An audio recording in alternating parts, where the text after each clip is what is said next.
গঙ্গাসাগর যাওয়ার সবচেয়ে ভালো রুট হলো শিয়ালদহ থেকে ৫টা ১২ নামখানা লোকালে কাকদ্বীপ স্টেশনে গিয়ে নামা। ২৫ টাকা ভাড়া শিয়ালদহ থেকে। ৫টা ১২ পরেও আরও ট্রেন আছে।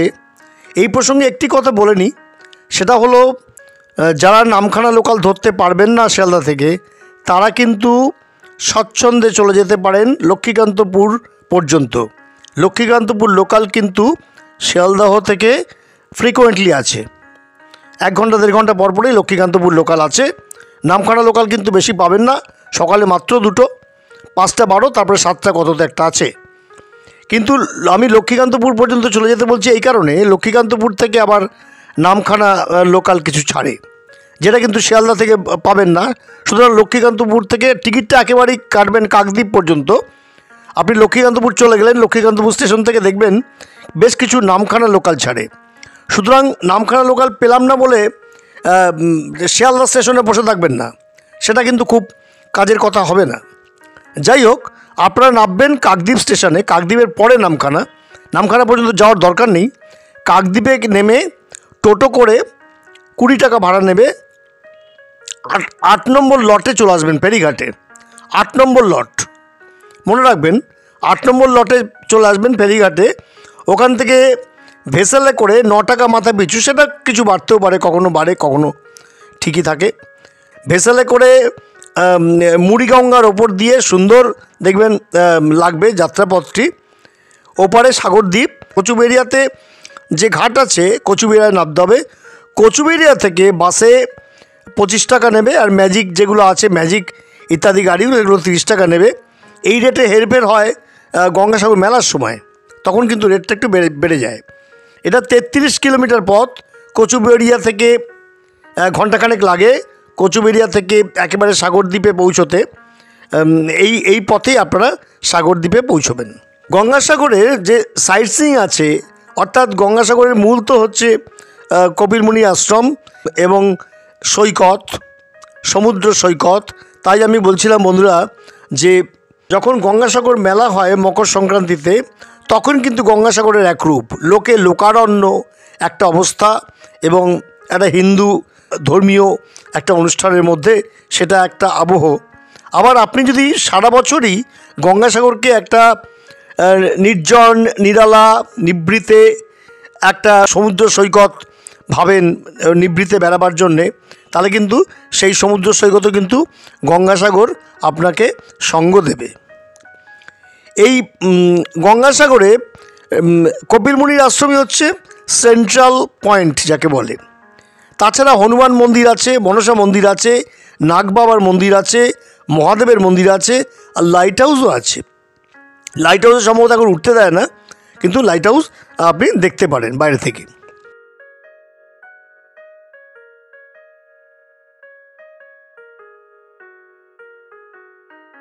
আচ্ছা, গঙ্গাসাগরে থাকার ব্যাপারটা বলে নিই। এখানে ইউথ হোস্টেল আছে, ওয়েস্ট বেঙ্গল গভর্নমেন্ট যুব দপ্তরের ইউথ হোস্টেল। ওদের কিন্তু ঘর থাকলে আপনি পাবেন, নচেত অনলাইনে বুকিং করে আসলেই ভালো হবে। তারপরে ট্যুরিস্ট লজ আছে, যেটা ট্যুরিস্ট ডিপার্টমেন্টের, ওয়েস্ট বেঙ্গল গভর্নমেন্টের, সেখানেও আপনি অনলাইনে বুক করে আসলেই ভালো হবে, অথবা অনেক সময় ফাঁকা থাকলে ওরা দিয়ে দেয়। তাছাড়া ভারত সেবাশ্রম সংঘের আশ্রম, ডবল বেড রুমও হচ্ছে ৩০০ টাকা, আর 4 বেডের রুম ৫০০ টাকা। এখানে মিল ৪০ টাকা করে। ভারত সেবাশ্রম সংঘের যে ঘরগুলো আছে সেখানেও আপনি থাকতে পারেন। রামকৃষ্ণ মিশন আশ্রমে থাকতে পারেন। বিশালাক্ষী হনুমান মন্দির ধর্মশালায় থাকতে পারেন। ৪০০ টাকা 4 জন, একটা রুম ৪০০ টাকা, 4 জন থাকতে পারবেন। ওঙ্কারনাথ পান্থনিবাসে থাকতে পারবেন, 4 বেডের রুম ৫০০ টাকা। কপিল কুটির আশ্রম, সেখানে রুম ৫০০ টাকা, থাকতে পারবেন। সাগর কটেজ ৫০০ টাকা 4 বেডের রুম। কটেজে ৫০০ টাকা 4 বেডের রুম, ওটা নন এসি, আর এসি হলে ১২০০ টাকা রুম পার রুম। আর কপিলমুনির ধর্মশালা, সেটা হচ্ছে মন্দির সংলগ্ন, কপিলমুনির সংলগ্ন, সেখানেও আপনারা থাকতে পারেন। থাকার এতগুলো জায়গা আমি আপনাদের বলে দিলাম। এছাড়াও কিন্তু বেশ কিছু হোটেল আছে গঙ্গাসাগরে, সেখানে আপনারা থাকতে পারেন। সেগুলো আপনারা গিয়ে স্পট বুকিং করবেন, তাহলেই সুবিধা হবে। সাগরের বেড়াতে যাওয়ার কথা হলেই রবীন্দ্রনাথ ঠাকুরের সেই বিখ্যাত দেবতার গ্রাস কবিতাটি মনে পড়ে। দিকে দিকে বার্তা রটি গেল ক্রমে, মৈত্র মহাশয় যাবেন সাগর সঙ্গমে। বন্ধুরা, মৈত্র মহাশয়ের সাগর সঙ্গমের সেই ভয়াবহতা আজ আর নেই। এখন সাগরে যাওয়া খুবই আয়াসসাধ্য হয়েছে, যদিও বলা হয় সব তীর্থ বারবার, গঙ্গাসাগর একবার। কারণ গঙ্গাসাগরের যে ভয়াবহতা ছিল, অর্থাৎ সেই দ্বীপে পৌঁছতে যে সাগরে নৌকো করে পাড়ি দিতে হতো, তার একটা ভয়াবহতা ছিল। কিন্তু বর্তমানে সেই ভয়াবহতা একেবারেই আর নেই। ভারতীয় হিন্দু তীর্থগুলোর মধ্যে অতি পবিত্র এই গঙ্গাসাগর, চারপাশে জলের মাঝে রয়েছে যে দ্বীপ, তার নামই সাগর দ্বীপ। আসলে গঙ্গা এসে মিশেছে এই সাগরে। সাগর অর্থে বঙ্গোপসাগর। ছোট বড় 51টি দ্বীপের সমন্বয়ে এই সাগর দ্বীপ, আয়তনে প্রায় 600 বর্গ কিলোমিটার। প্রতি বছরই মকর সংক্রান্তিতে, অর্থাৎ পৌষ মাসের শেষ দিনে সাগরে যে সাগর মেলা বসে, তাতে লক্ষ লক্ষ তীর্থযাত্রী আসেন সাগরে সাগর সঙ্গমে স্নানের জন্য। এবং বিশাল একটা মেলা বসে, এবং তখন সাজো সাজো রব প্রশাসনের তরফে, সব দিক থেকেই এটা হয়। গঙ্গা যেখানে সাগরে মিলেছে, সেই মোহনায়ই মকর সংক্রান্তি অনুষ্ঠিত হয়। ভোর না হতেই স্নান শুরু হয় পুণ্যার্থীদের। প্রবাদ আছে, অশ্বমেধ যজ্ঞের পুণ্য হয় এই স্নানে। অতীতে কপিল মুনির আশ্রমটিও ছিল আজকের মোহনায়। সগর রাজার 60,000 সন্তানকে ভস্য করেছিলেন এই আশ্রমে বসে কপিল মুনি। আর গঙ্গারও স্বর্গ ছেড়ে মর্তে আগমন সেই 60,000 সন্তানের নশ্বর দেহে জীবন দিতে। ভগীরথের প্রদর্শিত পথে গঙ্গা এসে সগর সন্তানদের নশ্বর দেহে জীবন দিয়ে নিজেকে বিলীন করে দেয় এই সাগর সঙ্গমে। কপিল মুনির সেদিনের সেই আশ্রমটি আজ আর নেই, গ্রাস করেছে তাকে সমুদ্র। নতুন মন্দির হয়েছে 1947 সালে সাগরবেলা থেকে বালিয়াড়ি পেরিয়ে বেশ কিছুটা দূরে। দেবতা এখানে কপিল মুনি, ডাইনে বায়ে মকরবাহিনী গঙ্গা ও সগর রাজা। বন্ধুরা, ওয়েস্ট বেঙ্গল ট্যুরিজমের যে কটেজ আছে গঙ্গাসাগরে, আমি আপনাদের সেটা একটু ডিটেল দেখাচ্ছি। প্রথমে দেখাচ্ছি যে তার পরিবেশটি, তারপর আমি ঘরগুলোর ভেতরের যে চিত্র সেটাও আপনাদের দেখাচ্ছি। দেখুন, এই ভিডিওটির অংশের মধ্যে এই কটেজগুলি সুন্দরভাবে ফুটে উঠেছে, আপনারা দেখলেই বুঝতে পারবেন।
কপিলমুনি আশ্রম থেকে ফেরার সময় যদি আপনারা নামখানা হয়ে ফেরেন তাহলে কিন্তু আপনাদের ট্যুরটি বেশ সুন্দর বৈচিত্র্যময় হয়ে উঠবে।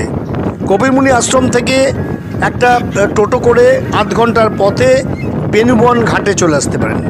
বেনুবন ঘাট থেকে নামখানা লঞ্চে আসা যায়, আধ ঘন্টা লাগে। বেনুবন ঘাট থেকে নামখানা আপনি প্রথমে কপিলমুনি আশ্রম থেকে বেনুবন ঘাটে টোটোতে এলেন, বেনুবন ঘাট থেকে নামখানা লঞ্চে এলেন, আধ ঘন্টা মতো সময় লাগবে। এবং এই লঞ্চে আসাতে এত অপূর্ব, এত সিগাল, যে সামুদ্রিক পাখি আপনাদের সঙ্গে সঙ্গে উড়ে আসবে। যদি একটু খাবার সন্ধান পায়, বিস্কুট মুড়ি ইত্যাদি দেন লঞ্চের ওপর থেকে, দেখবেন আমি এই ভিডিওতে দেখিয়েছি যে সিগাল কেমন উড়ে উড়ে আসছে আপনার সঙ্গে সঙ্গে এই বেনুবন ঘাট থেকে যখন আপনি নামখানা আসবেন। আচ্ছা, নামখানায় যে নামবেন লঞ্চ ঘাটে, সেখান থেকে হাঁটা পথ হচ্ছে নামখানা স্টেশন। তবুও আপনি টোটোতে আসতে পারবেন, সেই ব্যবস্থাও আছে। নামখানা স্টেশন থেকে সরাসরি শিয়ালদার গাড়ি পেয়ে যাবেন। ওই ফেরার সময় একই কথা বলবো আমি, নামখানা থেকে যদি দেখেন যে লক্ষ্মীকান্তপুর লোকাল দাঁড়িয়ে আছে, তাহলে লক্ষ্মীকান্তপুর লোকালে উঠে পড়বেন। টিকিটটা কাটবেন একেবারে শিয়ালদা পর্যন্ত বা আপনার যে গন্তব্য সেই পর্যন্ত। কিন্তু লক্ষ্মীকান্তপুর লোকাল দাঁড়িয়ে থাকতে দেখলে লক্ষ্মীকান্তপুর লোকালে উঠে পড়বেন, লক্ষ্মীকান্তপুর চলে আসবেন। দাঁড়িয়ে থাকবেন না যে শিয়ালদার গাড়ি নিয়ে বলে দাঁড়িয়ে রইলাম, তা কিন্তু থাকবেন না। আপনারা লক্ষ্মীকান্তপুর চলে আসবেন, কিন্তু টিকিটটা কাটবেন একসঙ্গে শিয়ালদা বা আপনার গন্তব্য অনুযায়ী।